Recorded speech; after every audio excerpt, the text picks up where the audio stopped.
Salam sejahtera dan salam serat sayang bersama saya Janet Bennett. Tumpuan berita, Kerajaan Sarawak terus proaktif melaksanakan pelbagai inisiatif dalam usaha menangani permasalahan dadah dan substan bagi meningkatkan kesejahteraan rakyat di Sarawak.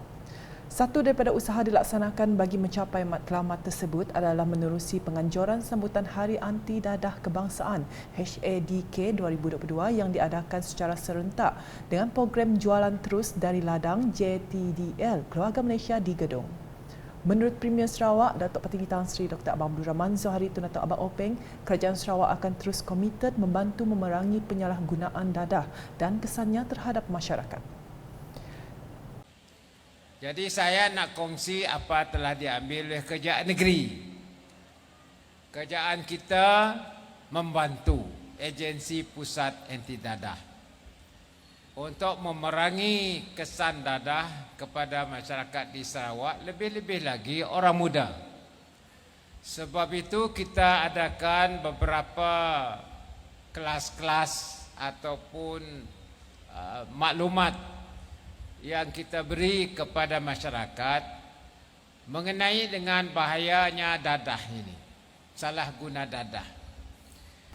Berucap dalam perasmian program itu di Gedong pada Sabtu, Datuk Petinggi Tan Sri Dr. Abang Abdul Rahman berkata, Kerajaan Sarawak dengan kerjasama Jawatan Kuasa Keselamatan Negeri turut membantu Agensi Anti Dadah Kebangsaan AADK dengan menyediakan kelengkapan digital di setiap pintu masuk lapangan terbang di Sarawak untuk memantau penyeludupan dadah.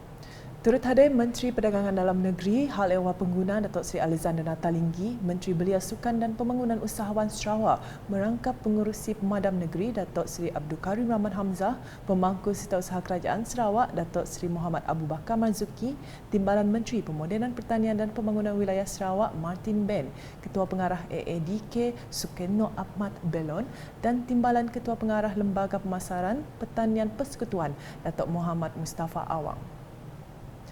Sementara itu, Datuk Petinggi Tan Sri Abang Zohari berkata, Kerajaan Sarawak menekankan kaedah pertanian baru melalui penubuhan agropark. Ke arah itu, Kerajaan Sarawak katanya akan membangunkan makmal penyelidikan pertanian sekaligus menjadikannya sebagai kampus satelit di daerah Gedong. Jelas Premier Sarawak lagi, makmal pertanian padi dan beras usaha sama Kerajaan Sarawak dan Universiti Swinburne juga akan dibangunkan di daerah itu. Dan ia akan menjadi satu cara pendekatan kita untuk mengeksportkan makanan kita. Dalam hal ini, kita mesti ada pendidikan. 4 hari yang lepas, saya telah mengarahkan Swinburne Pro Chancellor mula lab di kawasan Gedong. Mana kita ada kampus satelit Universiti Swinburne yang akan mengkaji teknologinya. Dan di Samarahan, daripada kawasan Karim hinggalah ke Sebuyo, ia akan mempunyai satelit kampus Unimas untuk buat pendidikan. 2 kampus. Dan bangunannya kerajaan negeri tanggung. Saya mana Unimas, kami mau profesor kita datang. Ngajarkan pertanian cara baru. Dan lepasnya, barulah kita memasarkan hasil-hasil barangan kita, termasuklah downstream. Jadi di kakak ini memerlukan perbelanjaan yang besar, dan demi untuk petani kita, Kerajaan Sarawak akan menghulurkan bajet dalam pembangunan kita untuk kawasan luar bandar khasnya pertanian. Jadi Pengisian program tersebut antaranya simbolik perasmian dan penyampaian sijil dan mock cek kepada ahli jawatan kuasa Skuad Anti Dadah Negeri Sarawak, ahli Skuad Anti Dadah Gedong, sijil khusus Agro Bazar online dan simbolik penyerahan mock cek insentif e-wallet. Turut diadakan lawatan ke tapak jualan terus dari ladang Keluarga Malaysia bersama tetamu jemputan yang lain. Perkembangan selanjutnya, Tabung Ekonomi Gagasan Anak Sarawak Tegas meneruskan jelajah Jerayawara ulang tahunnya yang ke-10 di lokasi terakhir di kawasan Demak Laut bertempat di Penview Convention Centre PCC Kuching pada Sabtu. Jerayawara kali ini telah dirasmikan oleh Timbalan Menteri Tenaga dan Kelestarian Alam Sekitar Sarawak merangkap ahli Lembaga Amanah Tegas Dr. Hazlan Abang Hipni. Semasa berucap, Dr. Hazlan memberitahu tegas mempunyai tanggungjawab yang amat besar dalam membangkitkan kesedaran dan membangunkan bakat anak-anak muda di Sarawak terutama dalam bidang teknologi digital dan pendidikan sains, teknologi, kejuruteraan dan matematik (STEM). Katanya tegas juga sentiasa mencari cara yang terbaik untuk memastikan program-program di luar bandar dilaksanakan bagi memastikan pembangunan yang seiring. Saya yakin dengan adanya program-program yang telah dirancang dan sokongan daripada rakan strategik akan memberi manfaat kepada semua komuniti di Sarawak, khususnya penduduk di kawasan Kuching. Ia juga akan memberi impak yang positif kepada industri, terutama sekali di kawasan Demak Laut dan Kuching, seperti pelancongan, perikanan secara langsung di mana penguasaan dan penggunaan teknologi digunakan secara meluas oleh belia-belia di kawasan ini. Dr. Hazlan yang juga ahli Dewan Undangan Negeri Demak Laut menyempurnakan simbolik perasmian Jerayawara itu ditemani pengurus kanan tegas Komuniti Inovatif Learning TCIL Frederick Kevin, Pegawai Takbir Khas Pejabat Residen Bahagian Kuching Dr. Cheong Yao Liang, Pegawai Daerah Kuching Sophie Jebal, Pengarah Pekeso Sarawak Philip Sangkan, Timbalan Pengarah di Jabatan Pendidikan Negeri Sarawak Dr. Les Met dan Pegawai Takbir Khas CEO Interim Pusat Sains Sarawak Sariman Jamil. Sejurus selepas itu, beliau meluangkan masa mengunjungi setiap gerai yang tersedia di sepanjang majlis tersebut. Dalam kesempatan sama, beliau turut berkongsi kepada media mengenai strategi tegas yang kini dalam perancangan. Kita juga mempunyai strategi untuk mengadakan program secara skala kecil, mini, di kampung-kampung. Kerana ramai sebenarnya pelajar-pelajar di kampung yang berminat dengan digital dan juga teknologi. Namun atas cabaran-cabaran tertentu seperti kekurangan bahan dan sebagainya, kita harus memikirkan bagaimana untuk mengatasi cabaran-cabaran tersebut supaya lebih ramai lagi pelajar yang akan mengambil jurusan teknikal.